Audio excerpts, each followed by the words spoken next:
Queridos e queridas, belezinha? Bora continuar aqui com os vídeos de matemática financeira.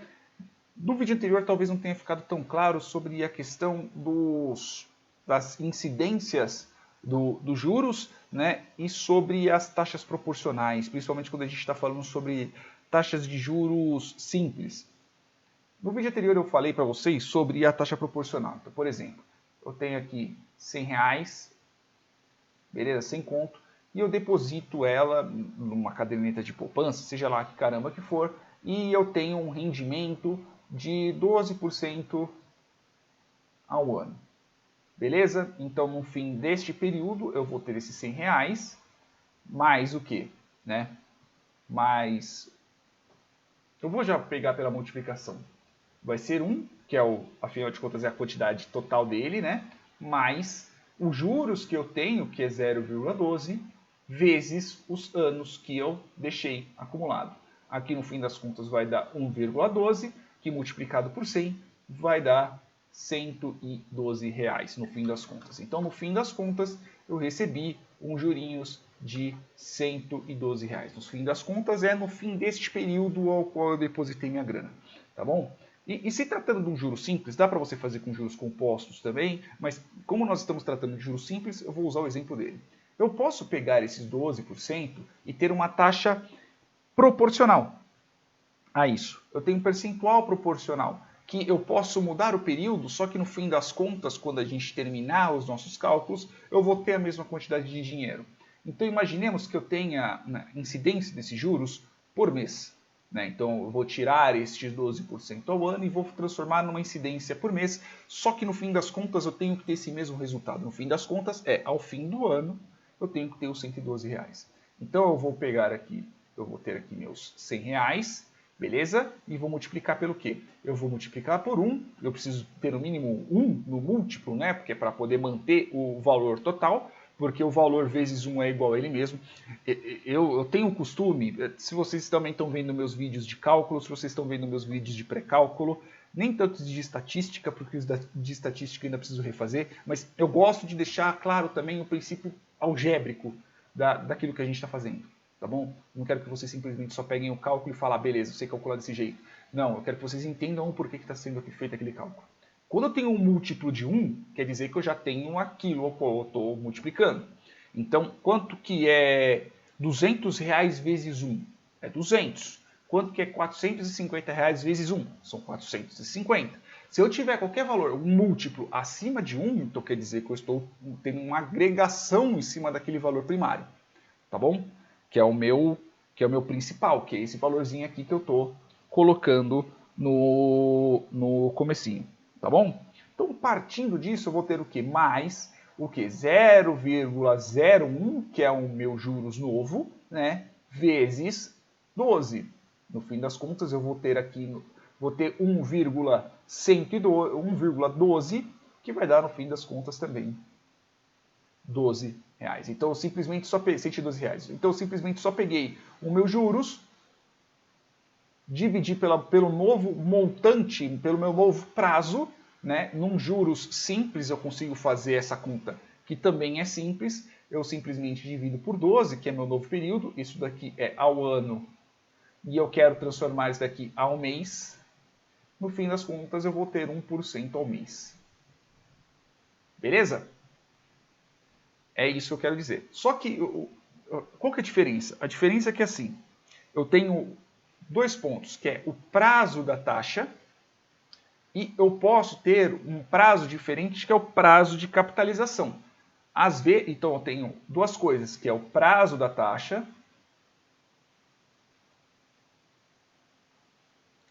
e eu tenho o prazo de capitalização. Capitalização.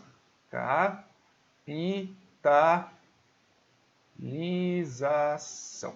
Então, por exemplo, eu tenho uma caderneta de poupança que ao longo do que ela tem uma incidência de 12% ao ano, que é o meu prazo da taxa, e pode ser que a capitalização, ou seja, quando incide os juros, seja somente quando termina esse prazo de taxa. Então, o prazo de taxa e o prazo de capitalização são iguais. Se você sacar essa grana em qualquer período antes que haja o prazo de capitalização, como a própria poupança é mesmo, você perde a capitalização, você perde a incidência de juros em cima desse seu dinheiro. Às vezes existe o contrário, às vezes a taxa de capitalização, o prazo da taxa e o prazo da capitalização são dois prazos diferentes. Só que você pode ter a incidência que no fim das contas você acaba tendo a mesma proporção. Então pode ser que você tenha um investimento que te prometam 12% ao ano, só que eles façam capitalizações em cima do montante principal, né, que é sempre em cima do principal, não é em cima de um ativo, né, não é um juros composto, é um juros simples.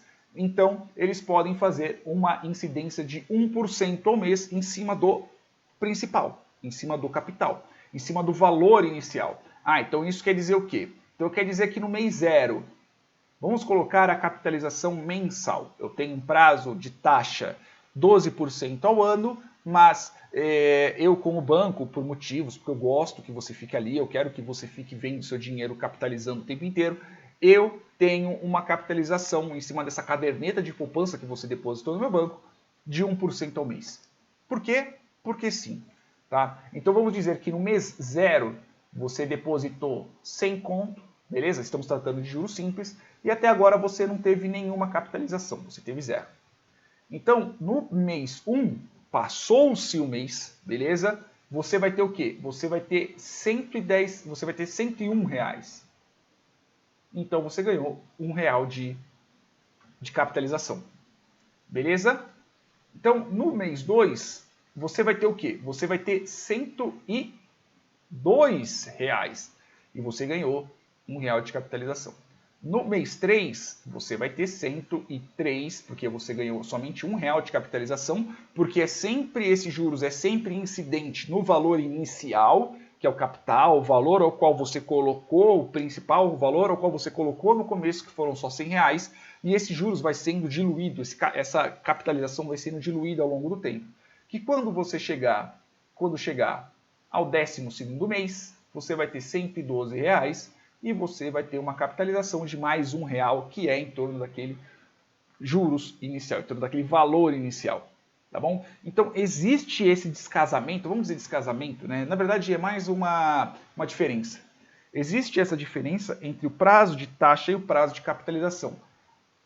Às vezes os dois coincidem na mesma data, às vezes não.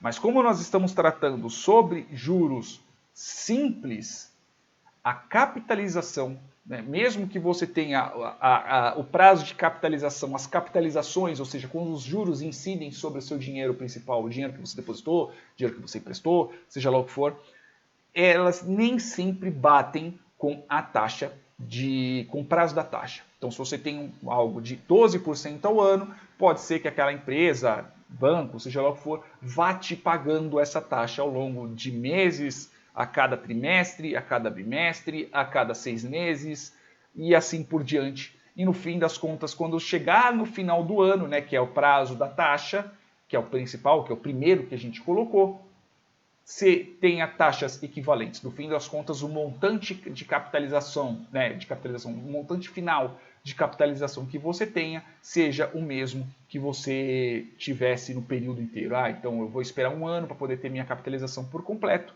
ou pode ser que eu possa ter várias capitalizações ao longo dos meses. Beleza? Entenderam essa parte? Talvez essa parte foi a que eu esqueci de falar no vídeo anterior. Quando a gente está falando disso, mesmo quando temos taxas diferentes, né, taxas equivalentes, taxas de capitalização diferentes, isso é sempre incidente sobre o montante inicial, tá bom? Mesmo que você vá tendo valores diferentes ao longo de outras capitalizações, como nós estamos tratando sobre juros simples, é sempre sobre o principal. Pode existir outros casos, né, mas aí a gente já está falando de juros compostos. Beleza, meus queridos e minhas queridas? Espero que vocês tenham entendido, espero que vocês tenham gostado, espero ter sido mais claro nesse momento. E é isso aí, beijos na bunda, até mais.